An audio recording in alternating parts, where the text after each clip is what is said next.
hace que sea más ligero, ¿no es cierto? Aliviana la posibilidad, ¿no es cierto?, de las partes, porque así el empleador que no quiera contratar por mucho tiempo, contrata a plazo y no pasa nada, pero sabemos, ¿no es cierto?, que eso es una libertad para el empleador, pero que por otra parte, ¿no es cierto?, significa menor protección o menor certeza para el trabajador, ¿ya? Por lo tanto, en ese ámbito de cosas nosotros podemos identificar cómo en materia de derecho individual este modelo flexibiliza o relaja las restricciones que existían del periodo anterior, ¿no es cierto? Recordemos que estábamos con el Código del 31 más las normas de emergencia que se habían dictado del 73 en adelante, y que entonces, ¿no es cierto?, este modelo de relaciones individuales apunta, ¿no es cierto?, a flexibilizar, a desregular lo que había en materia de derecho individual, tanto en materia de contratación como en los contenidos, donde, por ejemplo, hay mayor libertad para pactar las jornadas, que los trabajadores en teoría puedan pactar con sus empleadores las limitaciones a jornada, que sabemos que eso, de nuevo, en la práctica poco efecto va a tener porque el que va a poner las condiciones va a ser el empleador, y sobre todo en materia de determinación del contrato, donde en este periodo vuelve la figura del desahucio, que se acuerdan que estaba en el Código del 31, que se había eliminado en la Ley de Estabilidad Relativa del 66 y que luego en este modelo del plan laboral se vuelve a incorporar, ¿ya? Por lo tanto, en materia de derecho individual, este modelo es absolutamente flexible, ¿ya? Basándose en la idea de que sean las partes las que tengan la menor cantidad de amarras o restricciones para que las partes se pongan de acuerdo. Ahora, de nuevo, sabemos cuál es el problema con eso, que en teoría las partes se podrían poner de acuerdo, pero que en la realidad las partes no están en igualdad de condiciones. Por lo tanto, eso más que acuerdos probablemente van a terminar siendo imposiciones por parte del empleador. Entonces, ¿cuál es la lógica o cuál es la explicación respecto de por qué se apunta para ese lado?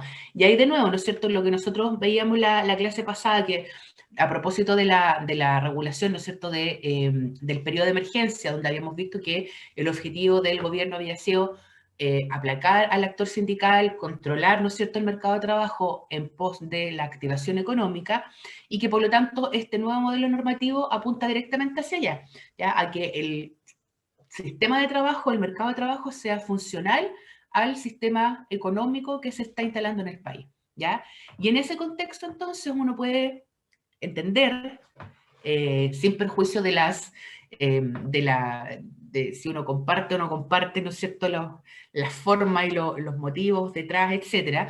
Pero claro, aquí hay una lógica. La lógica es que a un sistema económico que queremos que sea liberal, que sea flexible, que sea dinámico, que queremos, ¿no es cierto?, que las empresas vengan acá a invertir, que, ¿no es cierto?, tengan mucha libertad, obviamente un derecho del trabajo en materia de derecho individual que sea súper restrictivo, que el empleador tenga muchos problemas para contratar, que le signifique ser que sea muy caro despedir, obviamente desde esa lógica es menos atractivo que un sistema más flexible, donde básicamente el empleador es el que tiene que acordar las reglas con el trabajador, pero que, como ya hemos dicho, en los hechos no va a ser así, sino que simplemente el empleador va a imponer sus condiciones, ¿ya?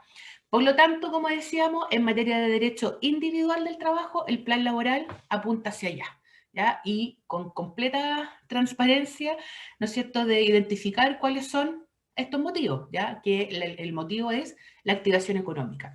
Ahora, algo que no se nos debe, que no podemos dejar de lado y que también es importante tenerlo en consideración, es recordar también que durante este modelo de modificaciones que se incorporan en las materias laborales a través del plan laboral, también se modifican o se producen transformaciones bien profundas en otras áreas también, en otras materias que también son relevantes dentro de la sociedad. Por ejemplo, en materia de seguridad social, por ejemplo, en materia de salud, ahí se incorpora también esta idea de la salud privada, también en materia de educación, es decir, los cambios o las transformaciones en materia de derecho al trabajo también obedecen a una lógica dentro de este contexto, de que en el fondo estos cambios son necesarios porque la dirección, ¿no es cierto?, o el objetivo que se debe cumplir es la activación económica, ¿ya? Y en ese contexto, este modelo de relaciones de trabajo es funcional a esa idea de modelo económico, ¿ya? Donde obviamente entonces en materia de derecho individual sea lo más flexible posible. Ya, haya la menos cantidad de restricciones posible, de manera que sean las partes las que se pongan de acuerdo. ¿Ya? Eso entonces respecto de derecho individual en materia del plan laboral. No sé si hay alguna duda hasta acá. ¿Se va entendiendo? Ya, asumo que sí. Y habíamos dicho entonces que una cosa era lo que pasaba en derecho individual y otra cosa era lo que pasaba con derecho colectivo, donde nos teníamos que fijar en cómo estaban reguladas las instituciones de la libertad sindical, ¿ya? Y en ese contexto entonces, recordemos y pongámonos también aquí en el contexto que esto nos da, y que recordemos entonces que efectivamente desde el gobierno militar hacia adelante, uno de los objetivos había sido la restricción y la paralización del actor colectivo. Y esto, ¿no es cierto?, tiene varias explicaciones, por cierto, hay una fuerte carga ideológica detrás, pero también, ¿no es cierto?, respecto a que antes del golpe militar, efectivamente, el actor colectivo había crecido, se había fortalecido a finales de los 60, por todos los eventos que ya conversamos en la clase pasada, y también, ¿no es cierto?, durante el gobierno de Allende. Por lo tanto, también el actor colectivo tenía bastante poder, tanto social como dentro del área laboral. ¿Ya? También, ¿no es cierto?, y como veíamos también el otro día, también está fuertemente vinculado con fenómenos políticos. ¿Ya? Por lo tanto, en el primer momento, ¿no es cierto?, en la época de emergencia, se había tratado de terminar o de desarticular por completo el sistema de derecho colectivo, las relaciones colectivas de trabajo, y que por lo tanto esa idea se mantiene en este modelo de relaciones del plan laboral. Ahora, sin perjuicio, ¿no es cierto?, insisto, de la carga ideológica que esto pueda tener y que ahí cada uno podrá tener su opinión personal respecto al tema, de nuevo volviendo a la idea objetiva, ¿no es cierto?, de cuál es el propósito de las relaciones de trabajo, de la forma que se ordenan las relaciones de trabajo en este modelo. Obviamente, si acá lo que se quiere es que se le dé prioridad a la empresa, a la libertad económica, que ese, ¿no es cierto?, sea el norte para que el país crezca, etcétera, etcétera. Obviamente, en ese contexto, ¿qué es lo que va a ser más lógico? ¿Tener un derecho colectivo fuerte o tener un derecho colectivo débil? Si lo que yo quiero es que lo que prevalezca sea la actividad económica, ¿cómo voy a imaginar o cómo voy a estructurar al actor colectivo? ¿Qué creen ustedes?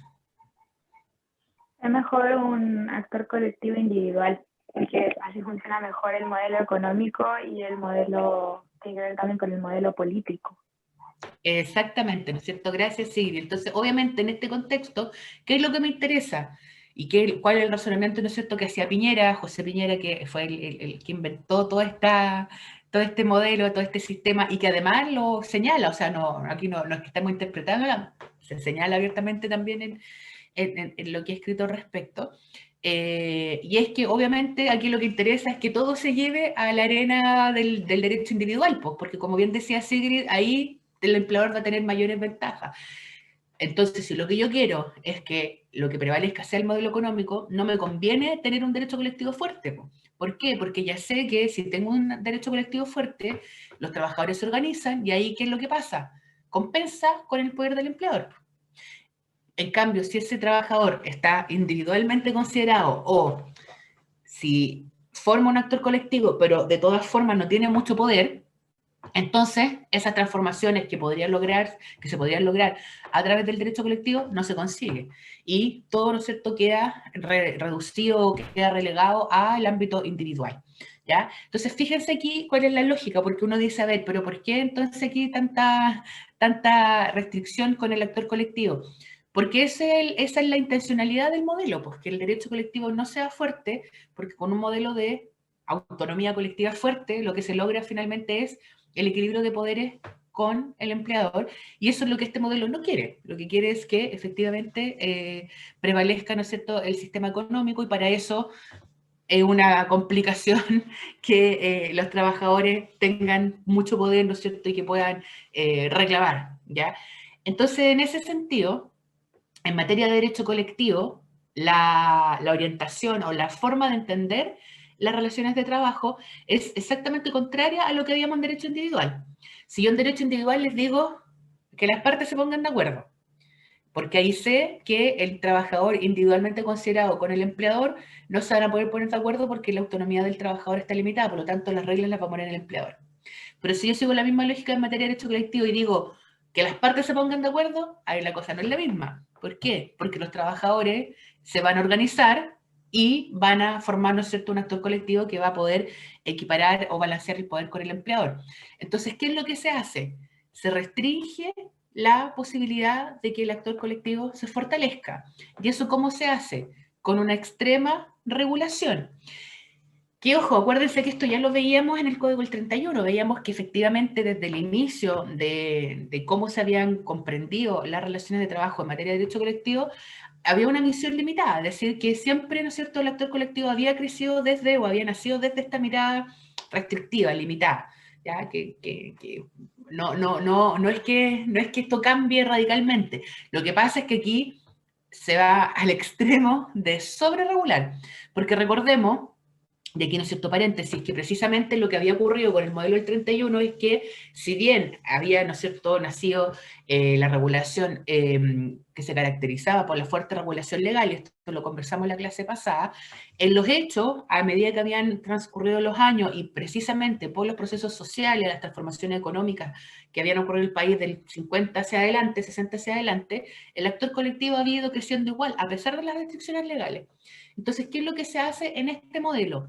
Se deja todo amarrado, de manera que el actor colectivo no tenga espacio por donde salir y por donde desarrollarse y fortalecerse fuera de este ámbito, ¿ya? Y en ese sentido, entonces, si ya con el modelo del 31 original, la lógica o la tónica había sido regular al máximo en la ley, cosa de que todo estuviera debidamente contenido en esta regulación, en materia del plan laboral es extremo, ¿ya? Y por eso es que cuando acá señalamos que se caracteriza por la extrema rigidez y por la sobreregulación, efectivamente significa eso. Es decir, todas las materias que tienen que ver con los derechos de libertad sindical quedan absolutamente restringidas, sujetas a limitaciones y prohibiciones, ¿ya? Que las vamos a ver algunas ahora para que nos hagamos la idea de cómo se restringe, ¿no es cierto?, al actor colectivo en este modelo. Ahora, de nuevo, insisto que esto es lo más importante, el motivo es que un derecho colectivo o una autonomía colectiva débil, finalmente, ¿no es cierto?, significa que la actividad económica tiene mayor libertad, porque una autonomía colectiva fuerte va a poder balancear o equiparar el poder que tiene el poder económico, ¿no es cierto?, que tienen los empleadores o los dueños de los medios de producción, ¿ya?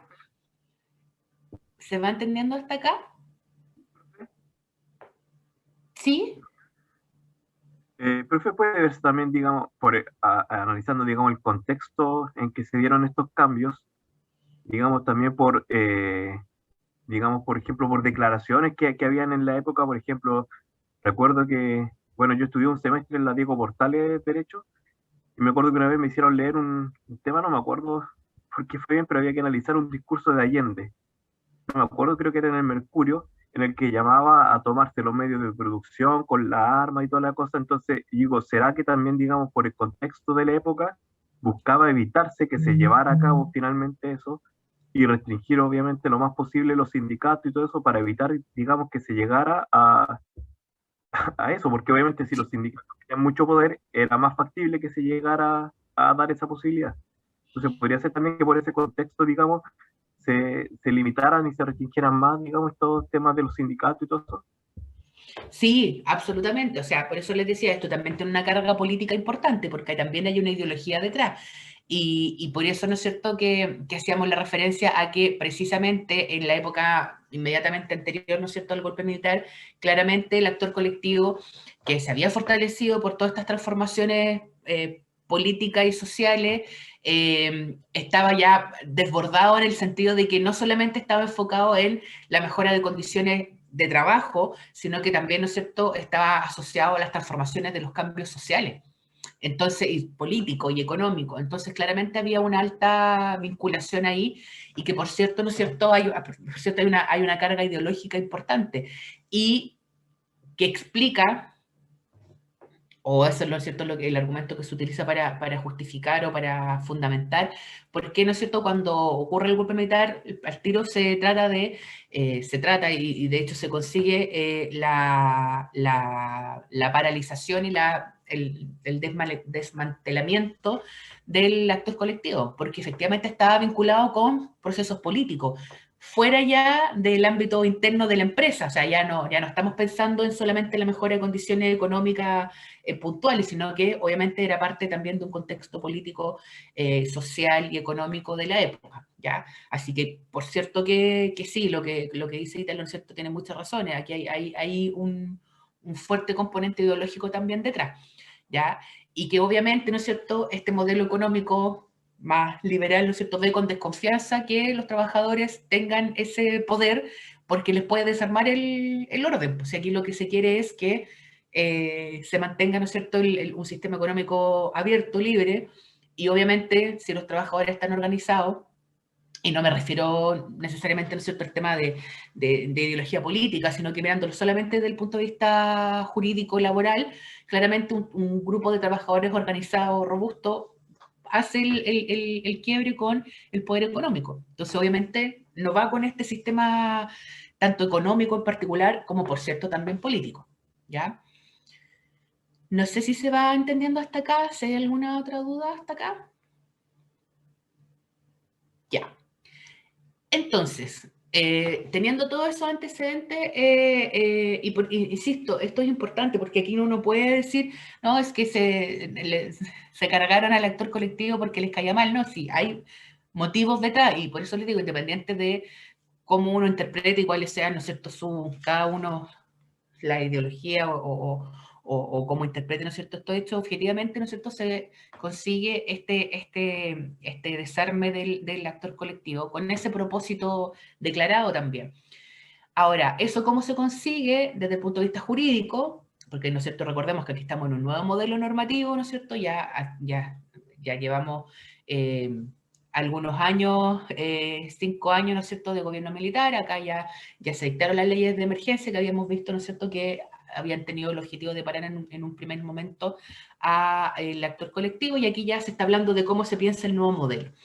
Y en ese contexto, entonces, la ley establece todas las limitaciones y prohibiciones, que vamos a revisar algunas a continuación, y también la otra forma que muy inteligentemente aquí se utiliza para contener o limitar al actor colectivo, de manera que no crezca, que no genere peligro, que no pueda poner en quiebre el poder del empleador, es que el ejercicio de los derechos colectivos queda vinculado o sujeto al nivel de empresa, ¿ya? Y ojo con esa frasecilla, que es algo que hasta el día de hoy se discute, y de hecho es uno de los temas que más se discute en materia de derecho colectivo, porque es algo que tenemos hasta el día de hoy.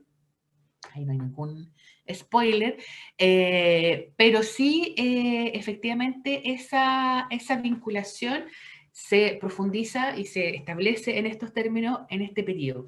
¿Y cuál es la relevancia que tiene esto? Porque uno dice, ok, está en el nivel de empresa. ¿Y qué significa? Bueno, porque precisamente, ¿no es cierto?, acá lo que se está haciendo es pensar cómo ubico yo a las partes de esta relación de trabajo y qué espacio les doy. Qué espacio les doy a los trabajadores y qué espacio va a tener o qué posición, ¿no es cierto?, va a ocupar el empleador. Y si lo que yo quiero es que el empleador sea, ¿no es cierto?, la empresa y la actividad económica sea lo que tenga prioridad, a los trabajadores, ¿no es cierto?, le estoy dando el menos espacio posible, por eso le estoy restringiendo, le estoy prohibiendo, porque no quiero que hayan sindicatos grandes, no quiero que hayan organizaciones fuertes que me pongan en jaque, ¿no es cierto?, el poder económico. Entonces, ¿dónde ubico, dónde yo les permito el reconocimiento de estos derechos? En el nivel de empresa, que si ustedes se fijan, es el nivel más básico en el cual se pueden organizar los trabajadores. Porque aquí lo que estamos diciendo entonces es que los trabajadores solamente van a poder ejercer derechos colectivos, que recordemos, ¿no es cierto?, que era la organización, la negociación y eventualmente la huelga, siempre y cuando estén en el contexto de una empresa, ¿ya? Entonces uno dice, a ver, pero si no es la empresa, ¿dónde más? Claro, ya habíamos visto también en las épocas anteriores, en los periodos de evolución anterior. Esto puede ser territorial, puede ser por oficio, puede ser por rama, que es lo que se está discutiendo mucho hoy día, al menos el tema, ¿no es cierto?, político, ¿no?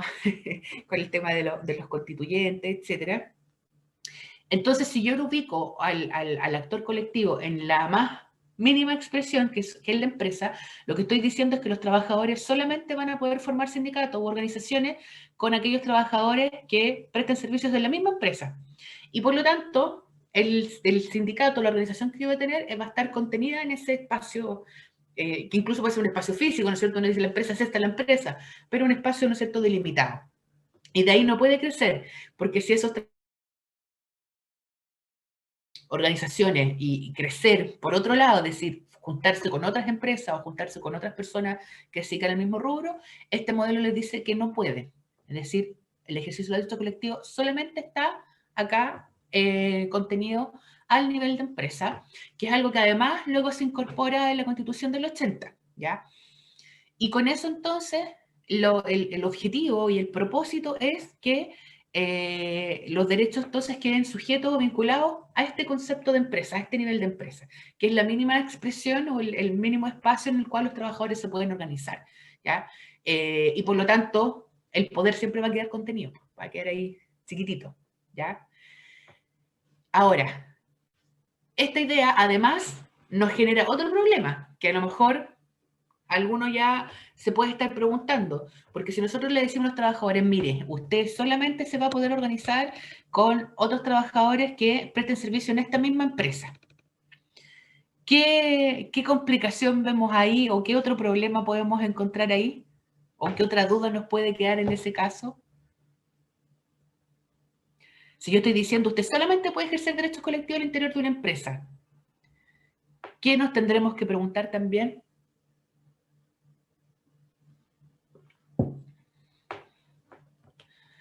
Piensen en eso. Si yo les digo, no, mire, usted solamente se puede organizar con, estoy inventando, usted solamente se puede organizar con compañeros que ingresaron la misma generación. ¿Qué va a tener que saber usted? ¿Quiénes son de nuestra generación? Pues, profe. Exacto, ¿no En es ese caso, cierto? se podría generar el problema, digamos, por ejemplo, de saber quiénes son subcontratados, quiénes trabajan efectivamente por parte de la empresa, eso. Exactamente, ¿no es cierto? Ahí te lo señala. Nos va a generar el problema entonces de saber cuáles de mis compañeros de trabajo prestan servicios para la misma empresa. Y ahí se nos abre un mundo de posibilidades, porque efectivamente, tiene un ejemplo, ¿qué pasa con los subcontratados? Chuta, efectivamente vamos a ver que las organizaciones empresariales, la forma a través de las cuales las empresas se organizan, es uno hoy día de los grandes desafíos, de los grandes problemas que significan para el derecho al trabajo. ¿Por qué?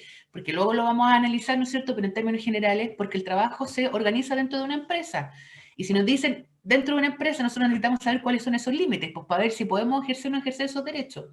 Y el concepto de empresa, más que el concepto de empresa, las organizaciones empresariales, es decir, cómo las empresas se organizan, cómo funcionan, es un tema también que ha sido súper dinámico desde las últimas décadas y que en los últimos tiempos ya es exagerado, ¿no es cierto?, el movimiento. Piensen que, y esto lo conversábamos en clases anteriores, hoy día, ¿no es cierto?, la discusión está de los trabajos, ¿no es cierto?, por plataformas, si son trabajadores de la empresa o no, si son independientes, es decir, nos genera un montón de problemas, ¿ya? En general, para saber si un trabajador tiene empleador o no tiene empleador, si se le aplica el código del trabajo o no.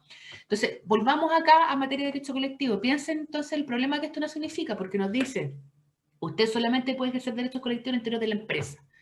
Entonces, implica que el trabajador va a tener que saber cuál es su empresa, cuáles son sus compañeros de trabajo.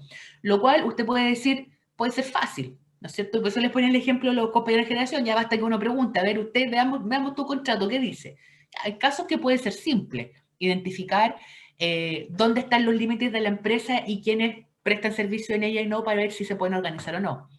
Pero en otros casos puede no ser tan fácil, al contrario, puede ser extremadamente complejo identificar cuáles son los límites de esa empresa, ¿ya?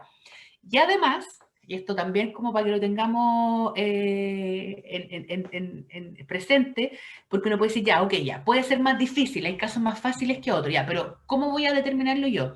Y aquí viene la otra gracia de esta estructura.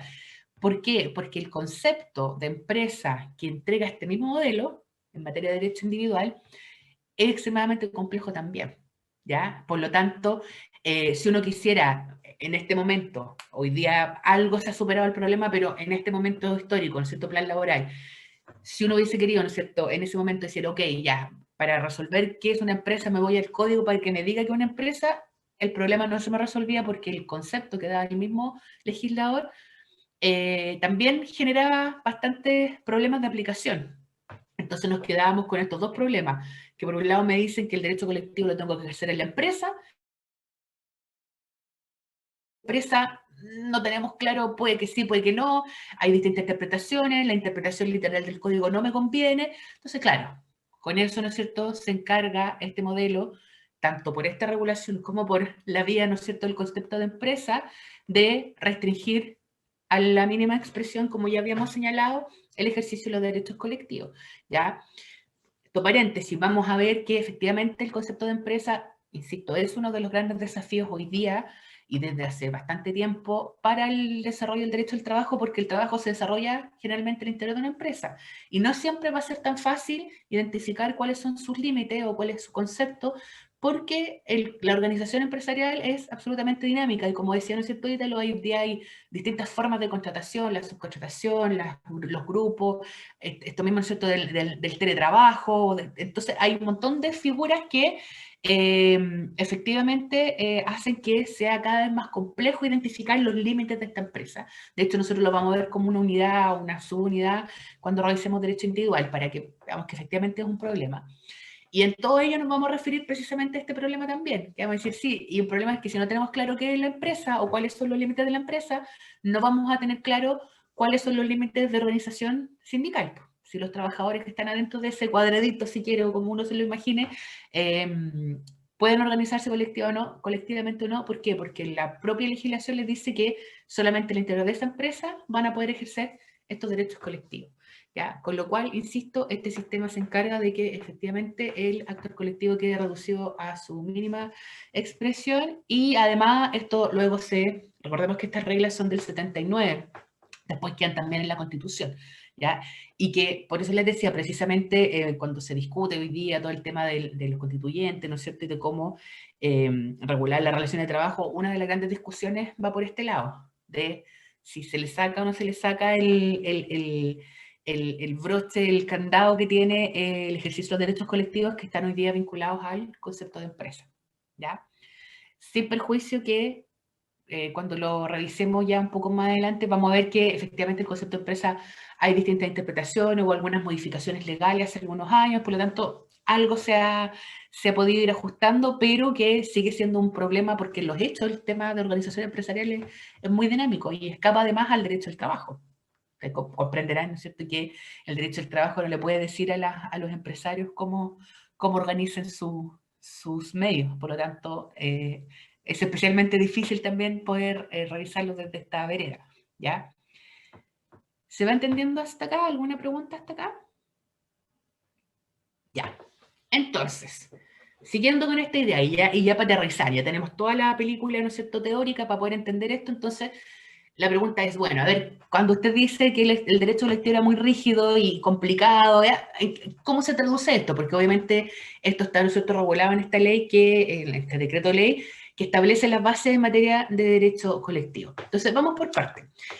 Respecto a la organización sindical, que sabíamos que es la primera institución, el primer pilar de la libertad sindical, lo primero que las normas que establece, que nos hacen llegar a esta conclusión, ¿no es cierto?, a este resultado de que es extremadamente limitado y restringido, es que primero restringe el rol de la organización sindical a la reivindicación económica, ¿ya? ¿Qué significa eso?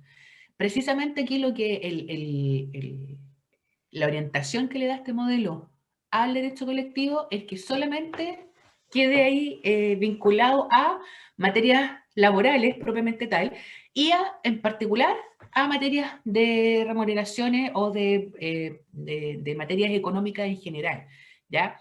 ¿Por qué? Precisamente por lo que conversábamos recién, porque a este modelo no le interesa que el sindicato se involucre en otras áreas relevantes para la sociedad. No le interesa que esté asociado a partidos políticos, no le interesa que esté asociado a fenómenos de transformaciones sociales, sino que efectivamente el sindicato cumpla su rol dentro de la relación de trabajo, dentro de la empresa, porque ahí es donde nos vamos a organizar, y que por lo tanto en ese contexto solamente sirva para reivindicar materias económicas, no otras, ¿ya? Entonces ahí también viene una primera aclaración, porque uno puede decir, ya, ok, yo no quiero que, o no me parece que el sindicato se meta en cuestiones sociales. Uno puede estar o no de acuerdo con eso. Pero si yo lo restringo solamente a materias laborales, es decir, materias que tengan que ver con la relación de trabajo, fíjense que hay mucho más, obviamente, que materias económicas. Porque claramente, ¿no es cierto?, la primera idea va a ser, claro, a mí me va a interesar formar un sindicato, participar en una negociación para que me suban el sueldo. Eso es lo primero, ¿no es cierto? Pero también hay otras materias que también son laborales, ni siquiera no estamos saliendo, ¿no es cierto?, el tema social, sino que dentro de la relación de trabajo, que también se podría, ¿no es cierto?, mejorar a través de este espacio colectivo que ya está reducido, pero que también es mucho más. O sea, pensemos, por ejemplo, en materias de seguridad, en materias de prevención, en materias de bienestar.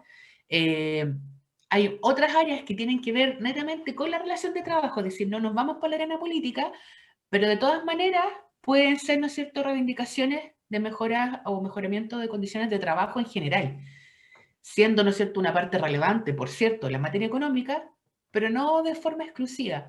Y lo que hace este modelo es vincular estas dos cosas, es decir, instaurar, ¿no es cierto?, la idea de que la organización sindical es solo para pedir mejoras salariales. Y todos los otros ámbitos, todos los otros aspectos que efectivamente son parte de la relación laboral y que también podrían mejorarse a través del espacio colectivo, quedan fuera, ¿ya? Y que por lo tanto aquí es solamente para materia económica. Ahora, de nuevo, esto tiene obviamente una fundamentación, una explicación. Primero, ¿no es cierto?, que efectivamente aquí lo que se trata de hacer es circunscribir el rol del sindicato, de la organización sindical, precisamente para que no se mezcle, ¿no es cierto?, con otros objetivos, otros propósitos que están cargados, ¿no es cierto?, de elementos políticos, ideológicos, de los que estábamos conversando recién. Eso por una parte, que no es menor, digamos, es un componente fuerte.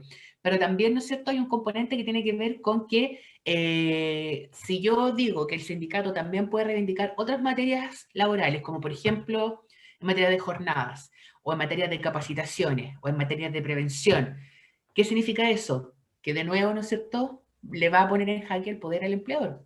¿Por qué? Porque si yo les digo que van a poder negociar materias de jornada, entonces el empleador va a tener que negociar ese tipo de materias y ya sabemos, ¿no es cierto?, que no es lo mismo negociar con un trabajador que con un sindicato. Por mucho que estos sindicatos son pequeños, ¿no es cierto?, con este poder reducido del que estamos hablando, pero igual es un sindicato, por lo tanto ya no es el uno a uno, que sabemos, ¿no es cierto?, que en derecho individual funciona bien bajo esta lógica, ¿no es cierto?, de flexibilidad, ¿ya?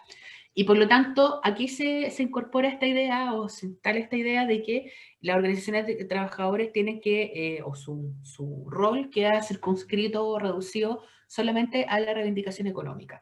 Cosa que además, y esto es paréntesis, se ve hasta el día de hoy, ¿ya? Donde efectivamente vamos a ver después que hoy día lo que más se, y también por una cuestión de tradición que viene de acá, es que los sindicatos cuando negocian o cuando reivindican derechos en general es para pedir aumentos de remuneraciones y que finalmente muchas de las negociaciones colectivas se cierran o el éxito o el fracaso de aquellas negociaciones por los famosos bonos, por los bonos de término de conflicto, etcétera. Es decir, toda la movilización del actor colectivo es para reivindicaciones salariales, ¿ya? Que ojo, no estoy diciendo que esté mal, lo que estoy diciendo es que el espacio colectivo podría utilizarse para otras materias laborales específicamente y que en este modelo no se tocan, sino que solamente se restringen a materias económicas, ¿ya? Eso por una parte. ¿En qué otros aspectos se ve entonces esta restricción de este modelo? En materia de organización sindical, también otra regulación que se establece, que es bastante peculiar, es que se establecen nuevos tipos penales, delitos, y entre ellos es la arrogación de la representación sindical. Y acá recordemos qué significa esto, porque cuando viene el periodo de emergencia, ¿no es cierto?, a propósito del golpe militar, se dice, ¿no es cierto?, que está prohibido llamar a nuevas elecciones sindicales, ¿ya? Por lo tanto, si los sindicatos se llamaban, ¿no es cierto?, a elecciones, o alguna persona decía, no, yo fui elegido como dirigente, desde este punto de vista se entendía que eso era ilegal porque el sistema decía que no podían llamar a nuevas elecciones sindicales.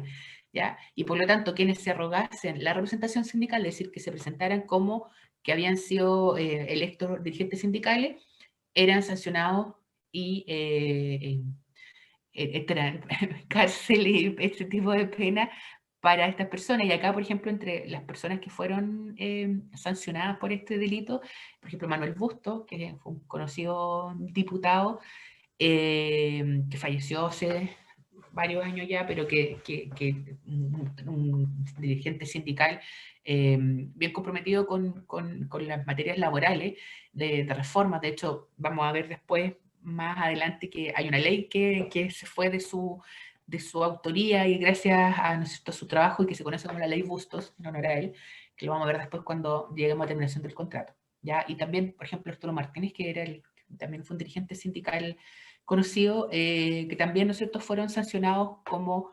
delitos, hechos delictuales, haberse arrogado la representación sindical. ¿Ya? Ahora, además, esto recordemos, ¿no es cierto?, que las organizaciones sindicales en este momento están absolutamente desarticuladas, ¿no es cierto?, desarmadas, tanto jurídicamente, porque efectivamente se dice, ¿no es cierto?, que no pueden llamar a nuevas elecciones, como también, ¿no es cierto?, en los hechos, que eso también lo comentamos en la clase pasada, ¿no es cierto?, de que efectivamente muchos dirigentes sindicales fueron víctimas también de la dictadura y de las vías de hecho, ¿no es cierto?, que se utilizaron en ese momento. Por lo tanto, claramente los sindicatos no podían funcionar, y entonces llamar a nuevas elecciones o arrogarse la representación sindical es considerado como un delito en este nuevo modelo. Es decir, la idea aquí era que los sindicatos que ya estaban ya no podían volver a rearmarse. Y en el mismo sentido, se establece una acción popular para denunciar las organizaciones sindicales que estuviesen funcionando en esos términos. Es decir, sin obedecer, ¿no es cierto?, estas reglas de que no podían haber nuevas elecciones o no podían volver a funcionar estas organizaciones que estaban desde el periodo anterior, ¿ya? Por lo tanto, con eso tenemos que efectivamente en materia de organización sindical está absolutamente restringido, ¿no es cierto? Sabemos que los trabajadores solamente se pueden organizar en la empresa, y que además, ¿no es cierto?, solamente les va a servir para materia económica, y que por lo tanto, si lo pensamos, ¿no es cierto?, en términos prácticos, con eso también hay un alto nivel de desincentivo, eh, tanto en los hechos como en el derecho, de formar organizaciones sindicales. O sea, recordemos también, ¿no es cierto?, el tema político, que claramente en esos momentos, que claro, ya estamos en el 79, han pasado algunos años, pero claramente, ¿no es cierto?, hay todavía un temor, y obviamente no va a ser tan fácil convencer a las personas, a los trabajadores que formen sindicatos, con justa razón. Y con eso entonces se logra también desincentivar que los trabajadores formen organizaciones de trabajadores.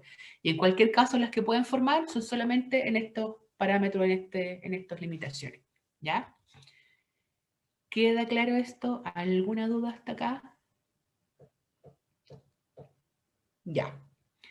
Ahora, habíamos dicho entonces que la organización sindical es solo la primera institución de la libertad sindical, y veíamos que la segunda de ellas es la negociación. Ahí sí. Entonces, ¿qué pasa con la negociación colectiva? ¿Cómo se restringe o cómo se reduce el ámbito de aplicación o el ámbito de acción de los trabajadores en materia de negociación colectiva?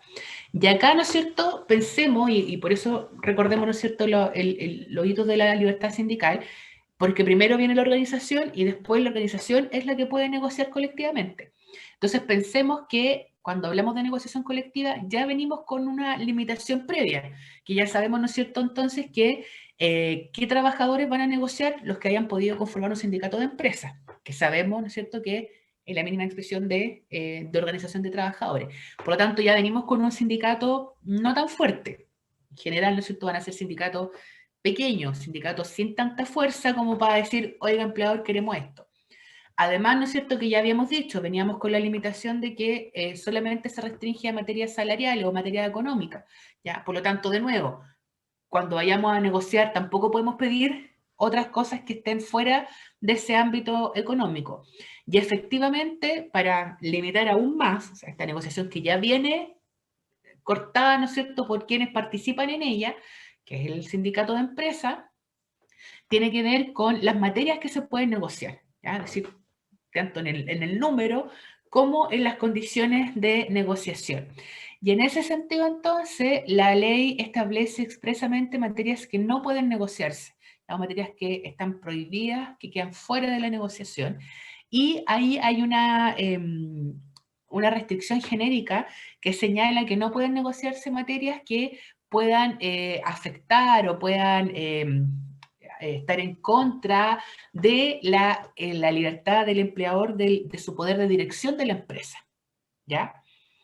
¿Qué significa eso entonces? Que cualquiera solicitud, cualquier petición que realice el sindicato en este contexto de negociación colectiva, que sea considerado como que interviene con la facultad o las atribuciones de dirección de la empresa que tiene el empleador, están prohibidas, ¿ya? Por lo tanto, nada que atente contra esta libertad del empleador.